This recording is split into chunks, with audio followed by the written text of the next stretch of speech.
Afternoon to everyone, and welcome to our pre-Christmas Sunday worship celebration, right? Kasi this is the last Sunday before Christmas, kaya please. Unboxing. Today is the 21st. Yeah, 21st. That's the title of my message, right? So, 3 more days, just like what I said, before it's Christmas. Are you all ready? Prepared? Prepared na ba kayo sa mga Christmas ninyo? Celebration? Yeah. So, allow me to greet you everyone. Advance Merry Christmas and Blessed New Year ahead. Alam ko naman, may mga celebration ang bawat isa. So, we're thanking the Lord again for this beautiful Sunday despite of the gloomy weather. Alam ko minsan, kalabang din eh. Yung mga tao minsan inaantok pagka-gloomy. Kaya sa bahay. Right? But despite of that, we're thanking the Lord and we're happy to see everyone. Okay? I need to pump up here para magising kayo. Right? So, this afternoon, I'll be sharing a message on the theme of regarding Christmas. There you go. Merry Christmas, right?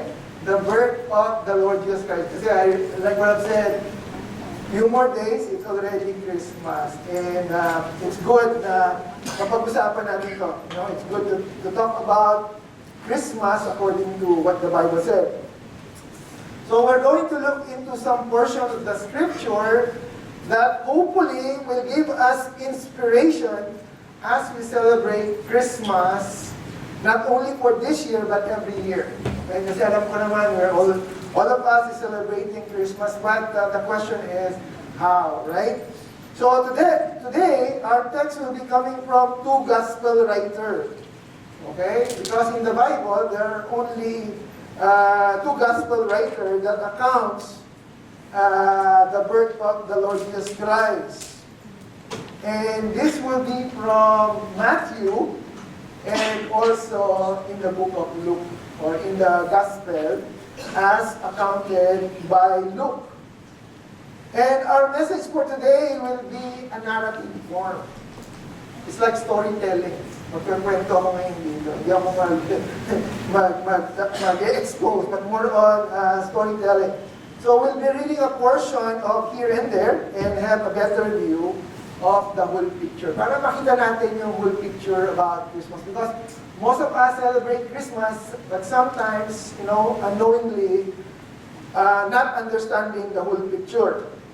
So to start, allow me first to show you some of the many things that we notice, or we see, or observe during this season. Ano ba yung mga nanonotice natin during this season? Bonuses? Siguro kasama yun, right? Actually, every country, culture, or race has its own way of doing this, yung pagsa-celebrate ng Christmas.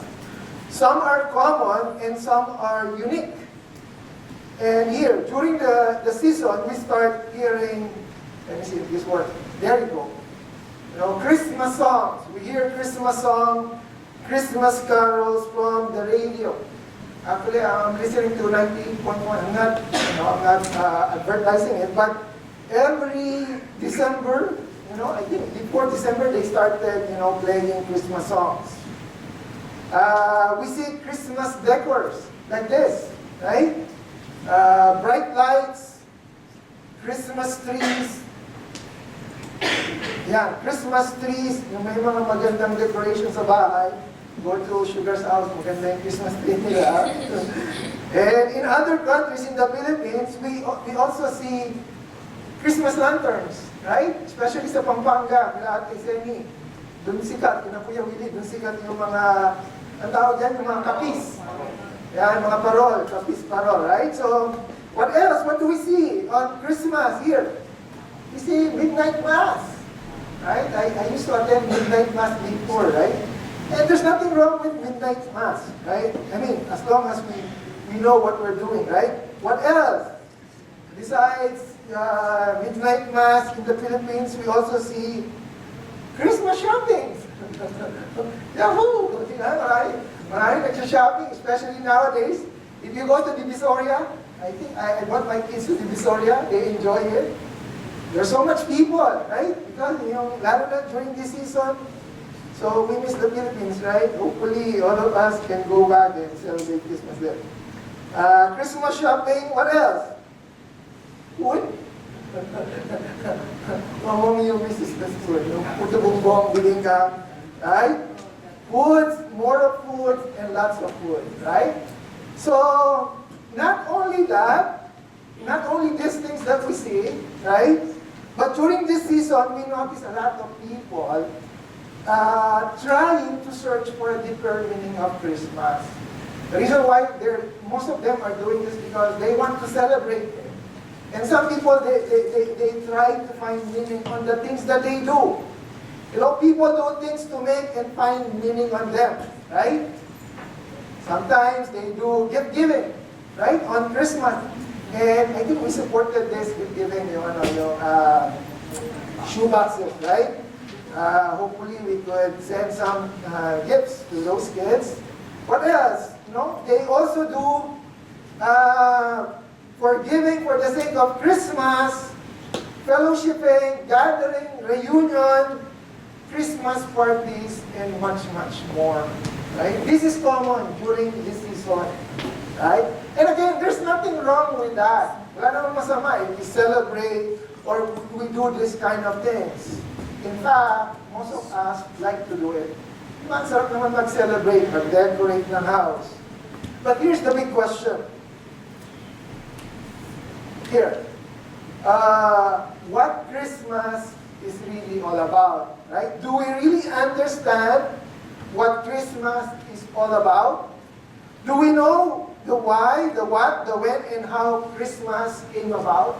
Alam ba natin kung paano ito nagsimula? Do we truly understand the real meaning of Christmas? Kasi iba sa atin, we'll just celebrate Christmas, right? And are we really following the way it is purposely or supposed to be intended for? Okay? And today, that is going to be our challenge. And that is to address all those concerns. And the goal is for us to understand three important things. What are those three important things that I would like to highlight or emphasize this afternoon here? Number one, I would like to emphasize the real essence of Christmas. Ano ba yun? What is the true meaning, the true value, the true context of Christmas? Right? Ano nga ba talaga ang Christmas? Second, we'll try to find some examples of biblical characters on how we can truly celebrate Christmas. And lastly, we'll try to discuss some of the things that we Christians are expected to do during this time of season. Ano ba yung expectation ng mga tao sa atin during this Christmas, right? Are they only expecting us to join their Christmas parties and exchange gifts? Okay, and these are, like what I said, these are the things that we're going to highlight on our message entitled Unboxing. Where is it? Here. Unboxing the gift of Christmas. Okay?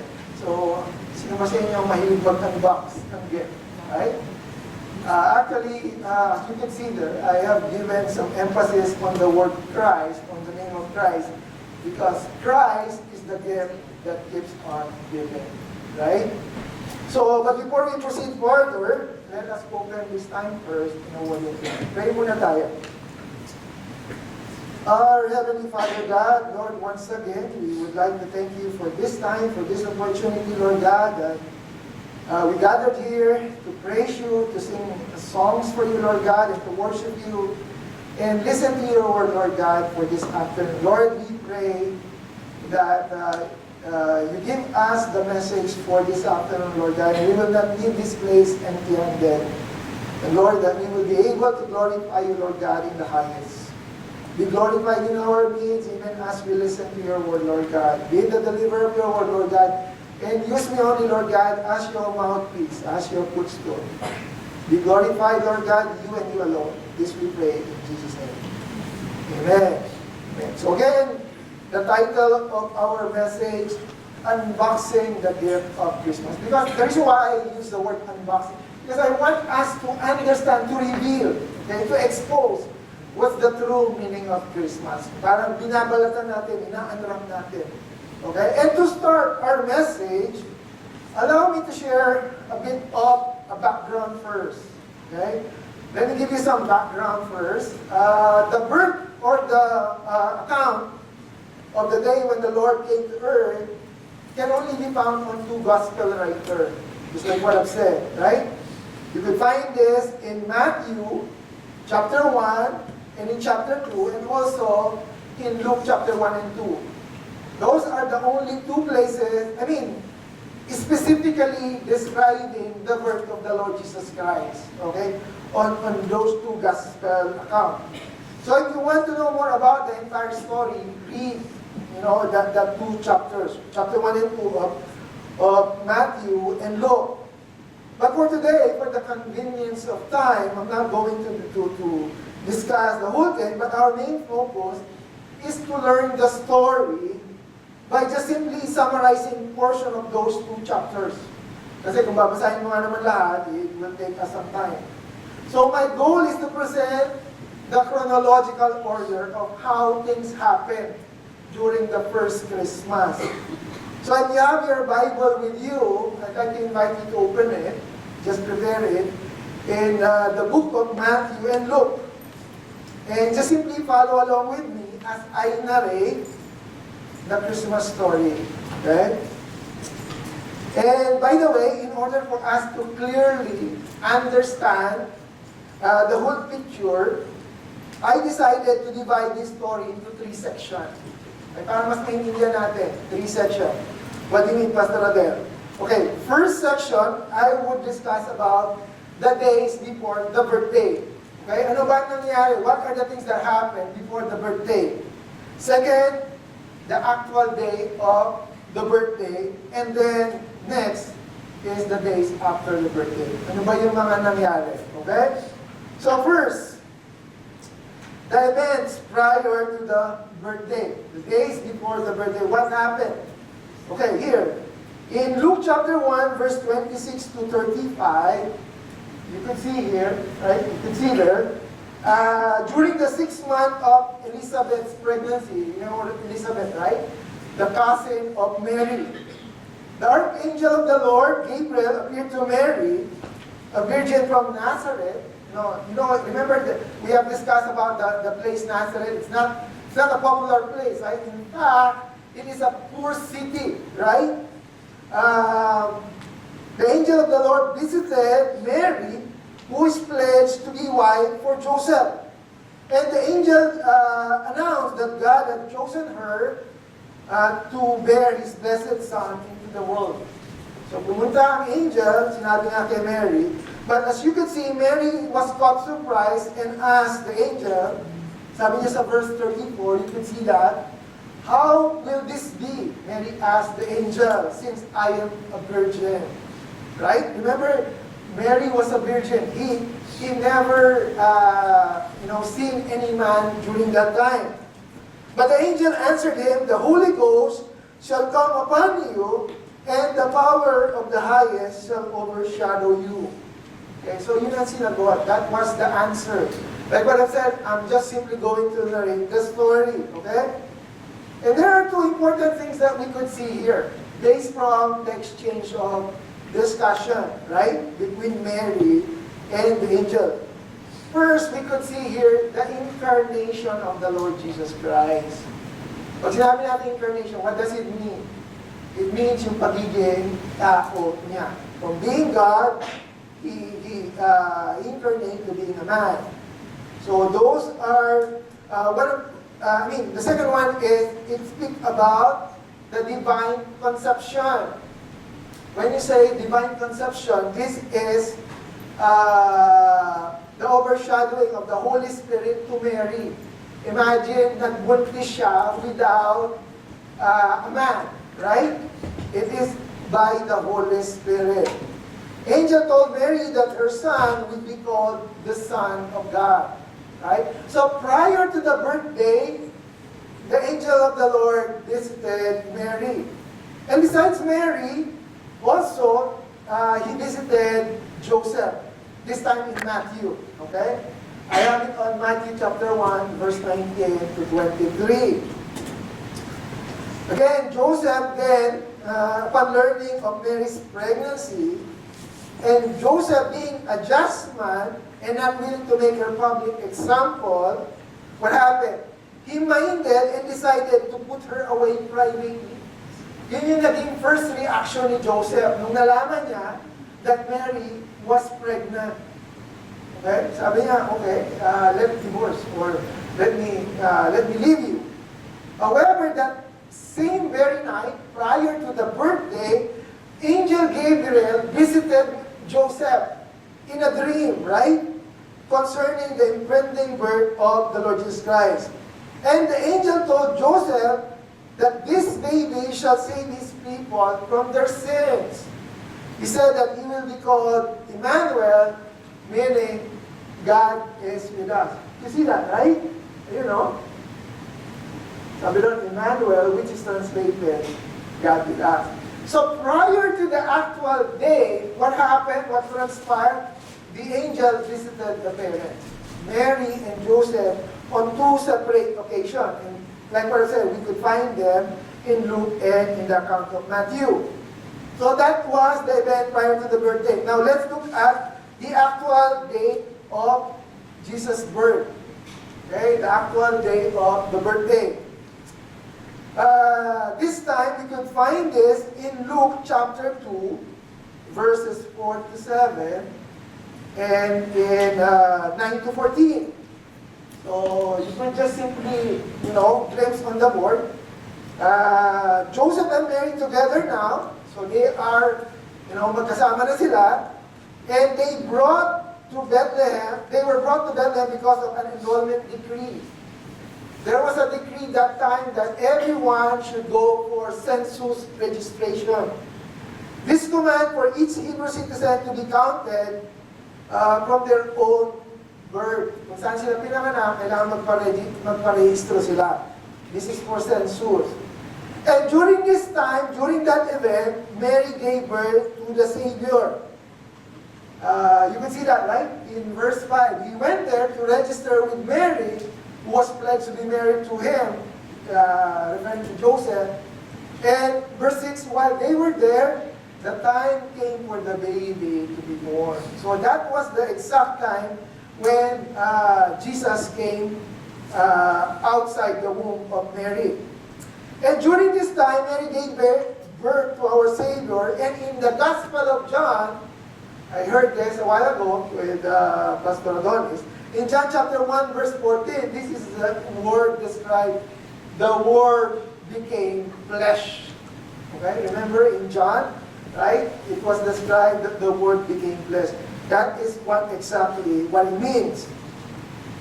And at the same time, the angel of the Lord announced all these things to a group of shepherds here in verse 19 to 14. That exact same night, the angel came to visit and announced these things to the nearby shepherds. And after that announcement, the angels were joined by then multitude of heavenly hosts praising and worshiping God. Luke chapter 2, verse 14.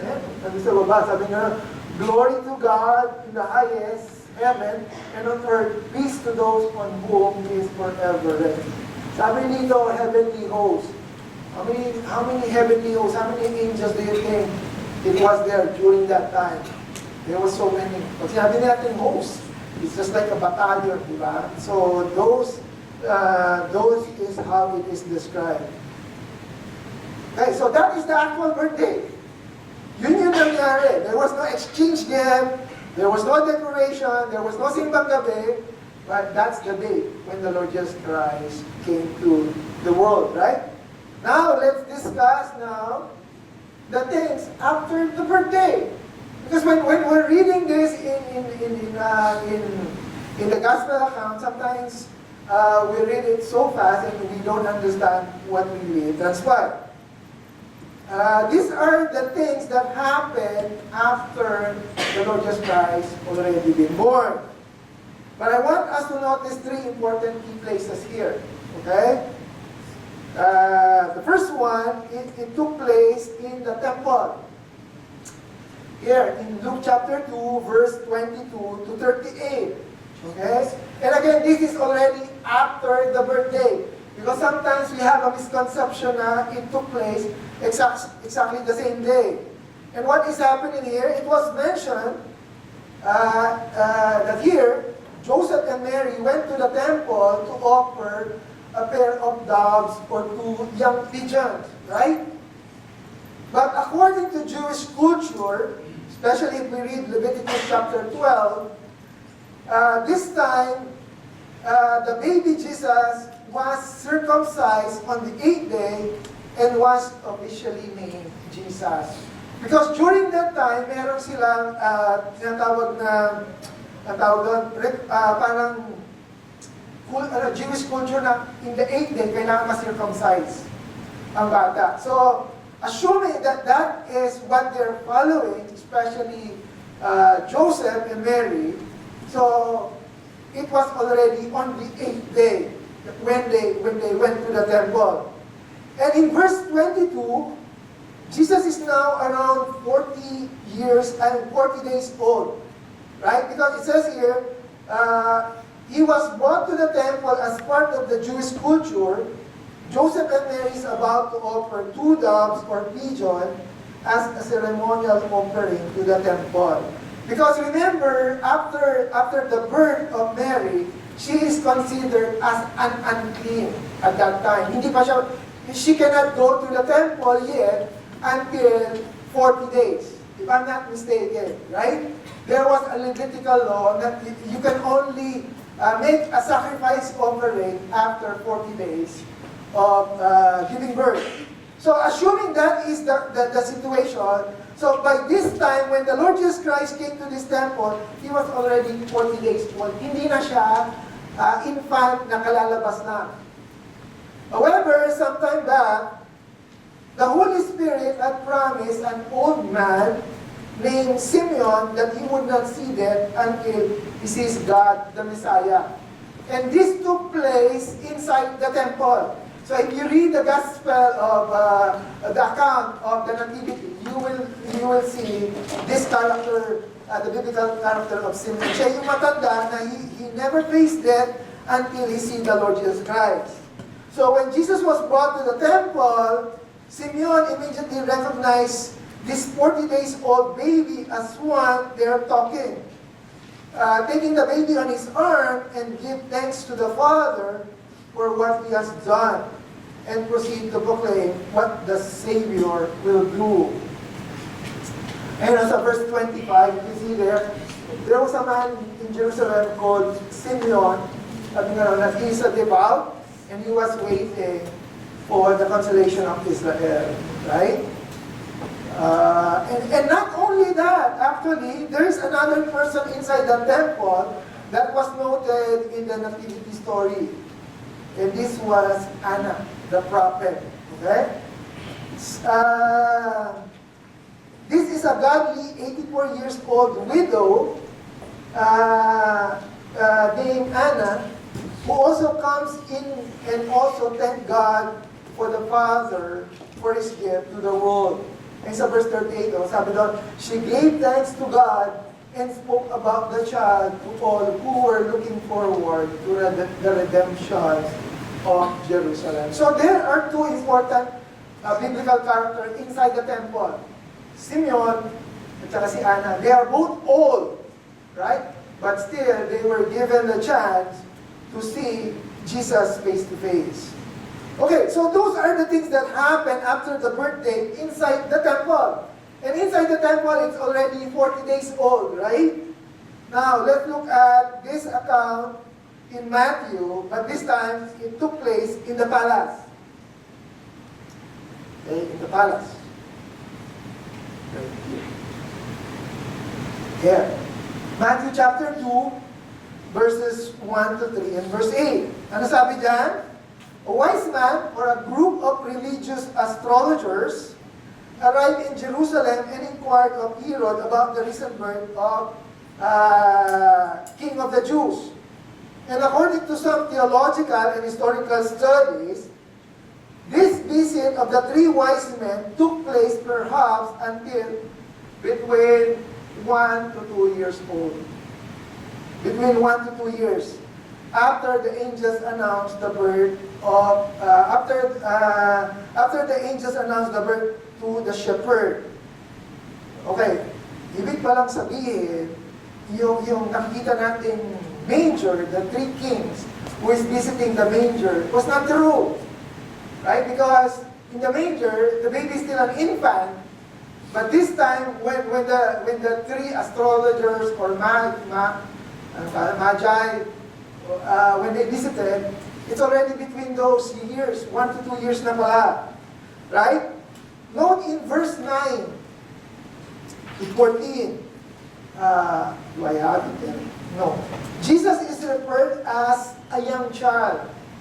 Doon sa account ni Matthew, ang sabi doon, he's no longer called the baby, but a young child. He's not a tiny baby anymore.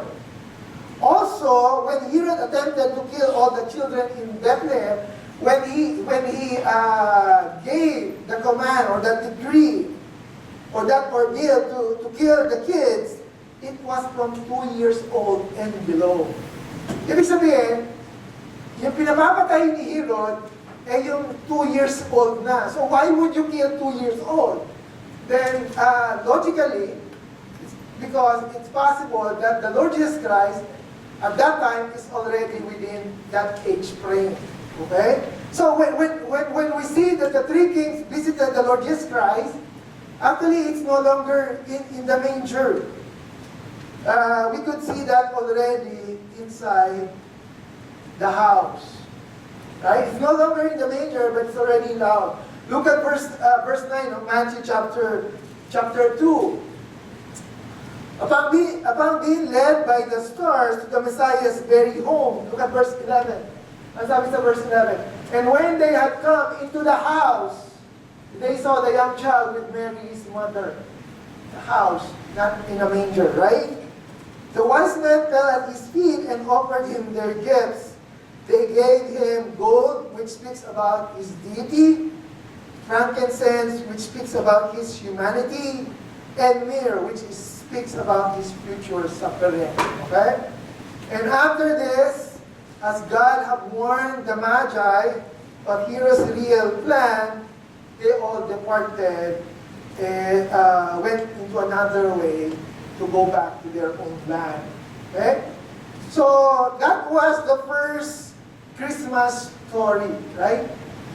That is what happened. Okay? Like I was telling you a while ago, I'm just giving you some story.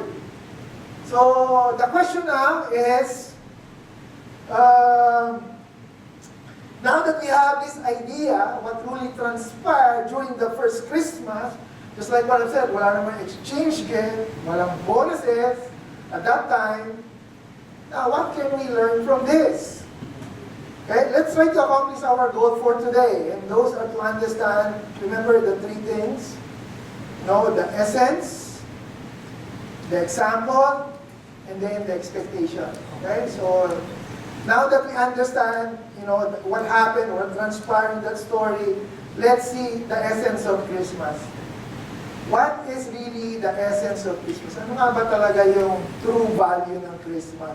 Kasi sometimes we celebrate it too extravagant, not knowing that the first Christmas, it was not really that extravagant.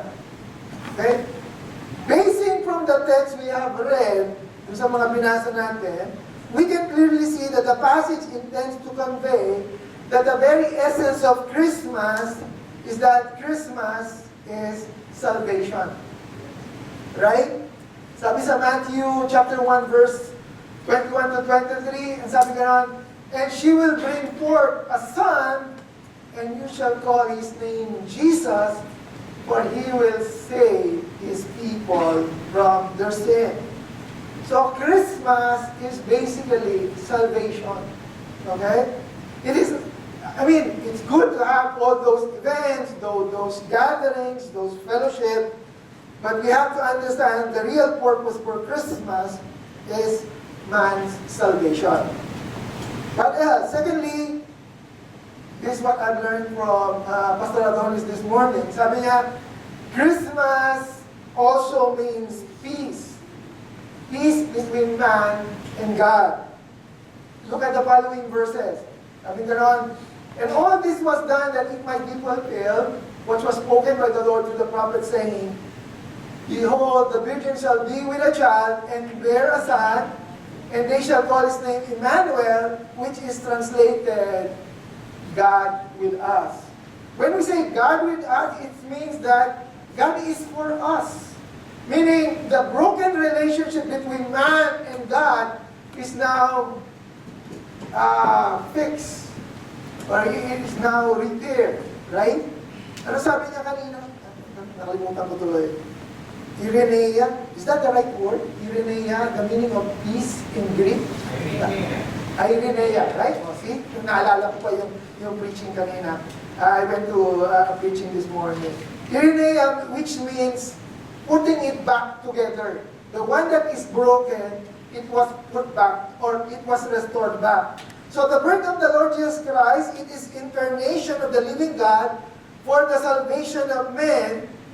And actually, like what the letter of Paul, according to Paul's letter to the Philippians, look at this, in Philippians chapter 6, here, yung up, ang napinto pa yan. Philippians chapter 2, verse 6 to 11, ang sabi doon, who is being a very nature of God, referring to the Lord Jesus Christ, did not consider equality with God something to be used to his own advantage.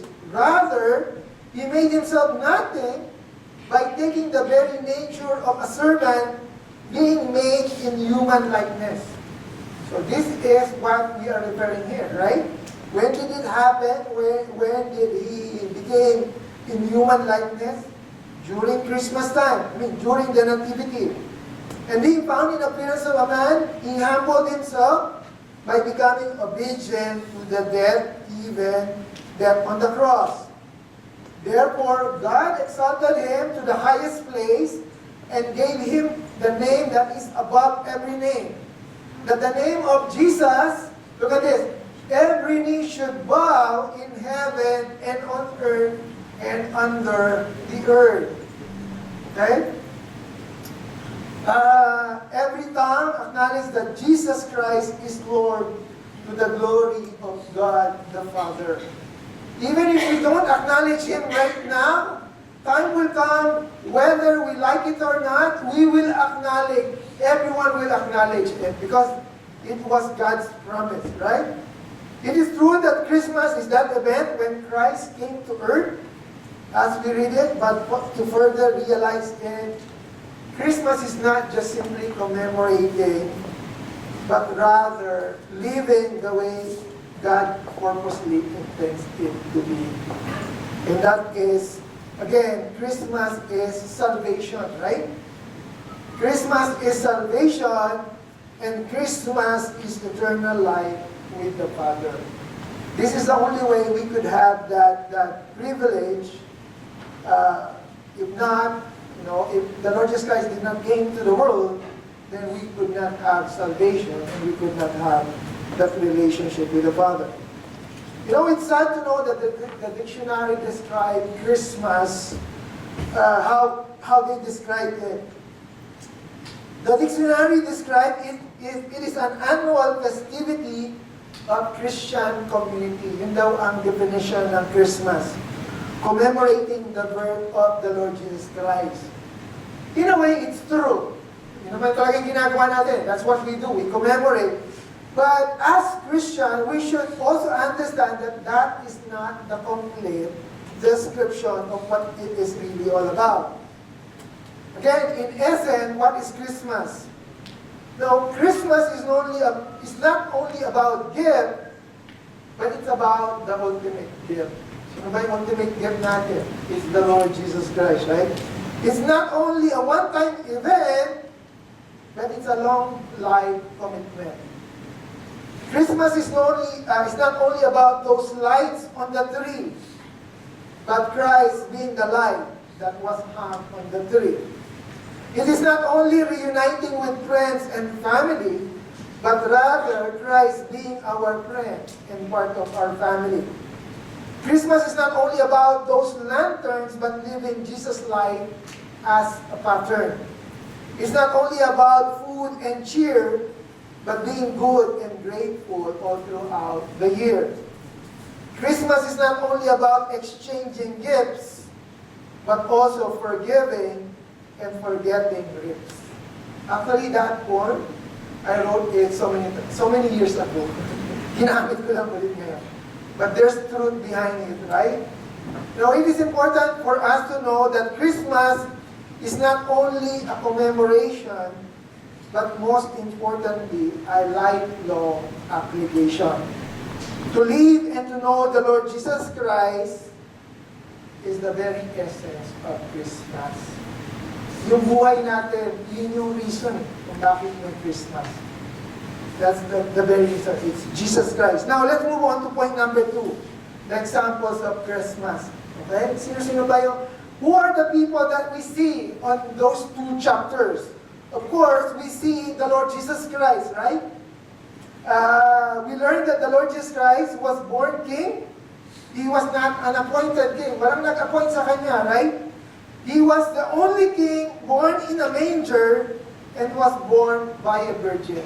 He's very unique, right? And we understand that his name, Emmanuel, which means God is with us. And also Joseph and Mary, what can we learn from them? You know, despite the hardship and humiliation, they still listen to the angel, right? To follow and obey God. How about this wise men? The wise men and Herod, right? The wise men, they were expecting God. They were waiting for God. But Herod, he was not expecting. You know, the wise men, they came personally to worship God. But Herod, he has a wrong intention. No self-sacrifice. The wise men, they were overjoyed. What happened to Herod? He got disturbed. Ano sa Tagalog ng disturbed? Parang nabalisa, nabahala, right? Because why? Because there's a new king. Because he was the king at that time, right? He was disturbed. You know, the wise men, look at this. If you look at the story, the wise men traveled, right? From one place to another. But look at what Herod. He couldn't even leave the palace. Ano sabi niya? Let me know when you found it. There's no self-sacrifice. No? What else? The wise men, they have bring gifts. But Herod, he bring death and chaos.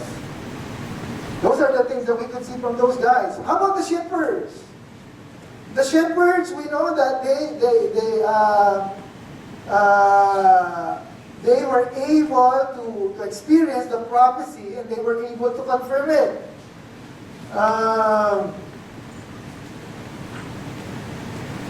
What else? Yeah? After seeing the baby in the manger, sabi doon, they worship and glorify God. And also, Simeon and Anna, remember the 2 persons in the temple? You know, despite of their age, they proved that the work of waiting for the Lord is worthwhile, diba? Now, the question for us modern day people is, what then can we learn and use as an example on how we could celebrate Christmas? This is the example of Christmas, right? So, let me provide you 6 Christmas celebration examples based on those characters, biblical characters. Okay? Number 1, how can we celebrate Christmas? We could celebrate Christmas with righteousness. You know, I remember I gave the same message several years ago, and this is what it means. In Matthew chapter 1, verse 19, remember, when Joseph found out that Mary is pregnant, what is the first thing that comes to his mind? Leave Mary alone, right? I don't wanna be involved with her because she's pregnant. Ang sabi doon, Joseph, her husband, being a just man, and not wanting to make her public example, was minded to put her away secretly. Right? Joseph is noted to be righteous. Sabi nga doon, di ba? Just man. But as soon as he realized that Mary is pregnant with child and wanting her not to be a public example, Joseph starts to think and consider of divorcing her. But as he think about it, what happened? The angel visited him in his dream. Right? Because he thought that that is the right thing to do. Para hindi mapaya si Mary, iwanan ko na lang. Yun ang nasa mind niya. That is what Joseph did. You know, that is the right thing. That is the proper thing to do. That is the righteous act. But the question is that righteous? Right? Not wanting to make public and care for Mary's condition and divorce her instead. Sa palagay niyo, tama pa yun? Does it sound familiar?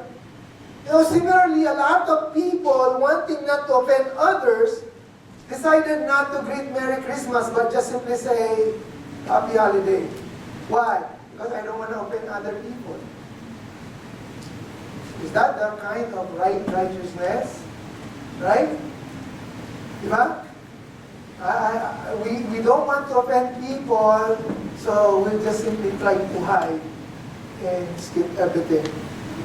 You know, in sending gifts, some people will even write Merry Xmas instead of the whole Merry Christmas. I know the meaning of, you know, that X. It has meaning, of course. But did you know that during the time when they started, you know, I saw this, you know, watching YouTube. The real meaning of that is because they use that X that represent, you know, the fish. They use that to hide their identity during that time. Diba? Yung mga apostles, they use that as a mark of, this is a Christian, this is a believer. But now, we don't want to hide ourselves, right? We want to say, Merry Christmas, right? But again, those are just simple things. Joseph, being a just man, eventually understand the righteousness. And what is that? By following God's plan, took Mary as his responsibility, boldly, with courage, he obeyed God. Right? How about us? Are we bold and courageous enough to bring Christ to men? Or are we still like to be politically incorrect? Diba? As we celebrate Christmas this year, let's celebrate it with righteousness. Okay? So that's how we celebrate. Number 2, let's celebrate Christmas with God with us. Well, I don't need to emphasize, you know, that name Emmanuel because we know it means God with us. Again, the question, who is with us during the celebration? Is God with us when we celebrate Christmas? When we celebrate, you know, the office party, are we celebrating it with Christ? Right? Is Jesus Christ part of the merrymaking? Is Jesus Christ part of the Noche Buena? You know, Luke chapter 2, verse 15, right? It says there, when the angels had left them and gone into heaven, the heavenly host, look at what the shepherds said to one another. Let's go to Bethlehem and see this thing that has happened, which the Lord has told us about. The shepherd searches for him. How about us? Did we search God, especially during this time as we celebrate Christmas? And what part of it does it say is God with us when we celebrate? You know, when you are celebrating in the office, which part of that celebration does it say that God is with us? During the exchange gift? During the time when we're eating food? Where is the part that God is with us during that time? Now, like what I've said, sadly, you know, sometimes we don't see it that much. I understand that sometimes some places they don't allow it, but if we have the opportunity, especially inside our families, before you do the Noche Buena, why don't you just say, Happy birthday, Jesus, right? What else? How do we celebrate Christmas? Celebrate Christmas with gift giving. Okay, ultimately, let us celebrate Christmas with gift giving. God has set the ultimate example. He gave the Lord Jesus Christ to all mankind. Through Him, we could receive the gift of salvation, right? For those who would accept Him as His Lord and Savior. Another example is set by the wise men, right? In Matthew chapter 2, verse 11, says there, they carry some gifts. In Matthew chapter 2, verse 11, and when they had come into the house, they saw the young child with Mary's mother and fell down and worshipped Him. And when they had opened their treasures, their gift, they presented gifts to Him, gold, frankincense, and myrrh. So, realistically, we could give how much we can and whatever we can afford. We could give a gift like the wise men did, and besides the gold, frankincense, and myrrh, they have brought their personal sacrifice with them. Diba? Hindi naman kinakailangan na laging yung material things, right? Sometimes ourselves itself is good enough as part of the gift. So how we celebrate Christmas? Number one, what does it say? Ano sabi ko? Celebrate with righteousness. Number two, celebrate with God with us. Celebrate with gifts given, and now celebrate with the highest form of worship, right? Here. Jesus was born, and He was celebrated by the shepherds, and even with the heavenly host, right? So this is how we celebrate Christmas. I missed the other one. Here, celebrate Christmas with humility. What do you mean, Pastor? Huwag tayong maging extravagant this Christmas. Sometimes we try to be extravagant on Christmas, di ba? We buy gifts, or this time I'm going to give gift to myself. I'm going to buy this special thing for this gadget, right? Sometimes we're so generous to ourselves, but not generous to some people, right? But the thing is, sometimes, kailangan lang natin maging humble, right? We don't need to be extravagant. Sabi ko nga kanina, even the wise man, even though they were noble, they bowed down to the Lord Jesus Christ, which shows humility. It's easy to be swayed in giving gifts. Para ang sarap magbigay, di ba? It's good to give gifts, especially if it's an extravagant gift. Sometimes it's pump us, di ba? Yung para when you give something, which is expensive, it's good, right? It's good to give, but let's not be swayed by being so extravagant. I remember there's a saying that it is better to give than to receive, right? But let me add up to that. It is better to be humble in giving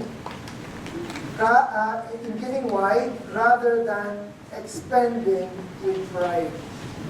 Kasi minsan, as we spend giving, parang may pride na kasi. Sometimes, it brings us pride when we give extravagantly. Right? So, let's just be careful with that. Lastly, celebrate Christmas with Christ's longing and Christ's proclamation. Upon seeing the baby in the manger, the shepherds spread the news about Him, and all who have heard were amazed. That's the first thing they do. Right? And even with Simeon and Anna, after waiting patiently for long, and upon seeing the Lord, they immediately begin to speak about Him. Right? Sabi ko nga kanina, if you read Luke chapter 1 and 2 and Matthew chapter 1 and 2, you will find all these examples, right? So we should celebrate with Christ's longing and proclamation. So those are the examples of Christmas. Now let us move to our last point. And I'm just simply going to close in this last point. Ano yung first point natin? Essence of Christmas. What is the essence? It's Jesus Christ. Number 2, what's the second point? The examples, right? How are we going to celebrate Christmas? And the example given to us by those biblical characters, we draw those ways of how we could celebrate. And lastly, the expectation of Christmas. Here.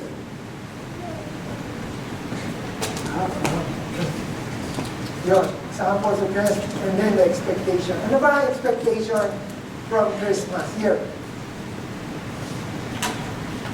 For majority of us Christian, most likely, many among us already know the meaning of Christmas. Alam naman na natin yung meaning of Christmas, right? And why we celebrate it. However, if we will be honest with ourselves, there are still times that we really don't feel the real essence of it. Right? Thanks, man. Sige, thank you. Ito naman, di ba? Ganun lang. We understand the technical aspect of what Christmas is all about, but sometimes there's a tendency that we could ignore the real essence of it. Talaga nga ba? Kung talagang we understand the true essence of Christmas, when was the last time you shared Jesus Christ during Christmas? If you really understand the true meaning, right? So, again, we are all guilty, including myself sometimes, right? But if we look back at the first Christmas, the secret will be revealed. It will be unboxed. Joseph and Mary both worshiped God upon the birth of the Savior, and saw the shepherd and the wise man too. They worshiped Jesus Christ. All the original key participants did a common thing, and that is truly worship God for this major event. And maybe this time, this Christmas time, and future Christmas too, let us worship God big time in our lives. You know, let's focus Christmas this year and the succeeding year for Christ and Christ alone.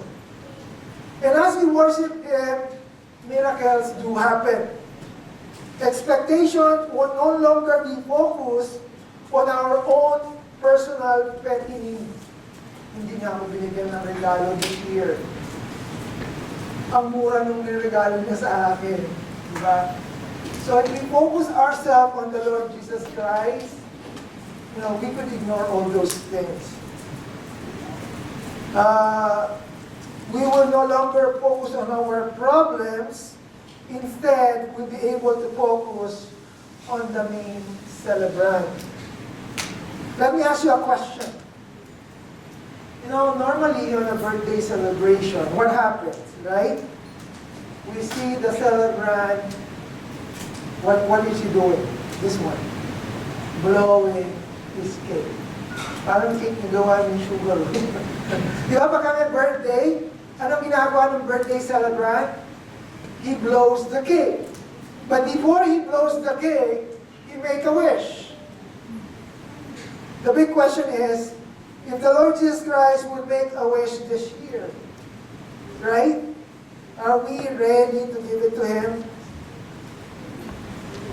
Did we ask, Lord, what do you wish from me this year? If the Lord will wish, if there is a wish that the Lord might be asking right now as His birthday wish, what could that be? Look at this one. Matthew chapter 1, verse 21. Ano sabi sa Matthew chapter 1, verse 21? And she will bring forth a son, and you shall call him name Jesus, Ano daw ang gagawin ng Lord? What did the Lord will do? He will save His people from their sins. Right? The challenging question here is that if there is a sin that He would like us to be saved from, which sin would that be? If God would ask you, anak, I want to save you from your sin this year, and that would be my birthday wish, what sin would you give it to Jesus Christ? You know, as we approach this Christmas, couple of days from now, let us all set aside this precious time for the real celebrant of this Christmas. You know, take time to worship Him and let's ask the Lord, Lord, what do you expect me this year? If there is one thing that God wants to remove that sin from you this year, what would that be? Lord, yung pagiging tamad ko. Yung pag hindi ko pagbabasa ng Bible, let me give it to you. You know, starting from now, kung yun ang birthday wish mo, Lord, I'll give it to you. I'll start attending Bible study. I'll start doing my devotion. I'll start reading my Bible.